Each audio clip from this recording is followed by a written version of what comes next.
अस्सलाम वालेकुम जी। मैं इस वक्त बुनियादी सेहत मरकज़ कसीसे दे विच मौजूद हाँ। इत्थे एक गुज़श्ता रात एक वाक़या पेश आंदा है कि 4 मुसल्लह अफराद आउंदे ने, नामालूम अफराद।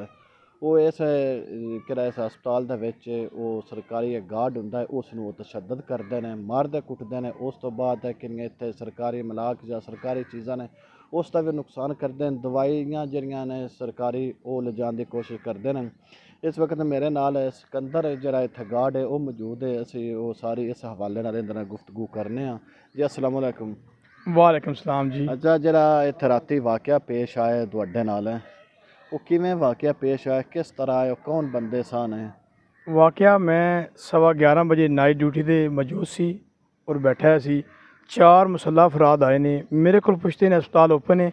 मैं कि जी जच्चा बच्चा की सहूलत मौजूद है, बाकी जेह्ड़े वो 4 आउंदे ने अफराद जां डाकू आए, जो भी ओह् सिलसिला नंदा आया, मिशन आया, उन्हां कोल कोई असला वगैरह या नकाब पोश है या वैसे ही आए, कोई संजान लो ते जे अगर तुहानूं कोई शनाख्त होवे भी? जी नकाब पोशन चारों मुलजमान हमलावर और जदकोब आंदियां नाल ही हाथों शुरू हो गई। जदकोब करना शुरू करता है, सरकारी मेडिसन नूं उठाना शुरू करता है, सरकारी रिकॉर्ड नूं उठाना शुरू करता है। तोड़ फोड़ शुरू की उन्हें मज़ाहमत तो बाद और मारा पीटा है काफ़ी। मेरियां मतलब है कि पूरा जिसम जड़ा जख्मी है, तशद्दद के निशानात ने कि हाँ जी। जी ये तो चक मारिया ना? जी कोई पता ये नहीं तो की मैं मारते रहे शायद जनाब। चक ही लगा आ, चक दे निशान। जी जी कोई पता नहीं जी, तशद्दद काफ़ी करते रहे मुलजमान को कोई शायद चीज़ां भी होन, बाकी वैपन वगैरह ओपन नहीं सन। कह रहे सन कि जान तो मार देना है। ठीक है, सरकारी मलाक नूं काफ़ी नुकसान पिया, तोड़ फोड़ की, सरकारी मेडिसन खराब कीतियां ने और वो ले जाना चाहते सन।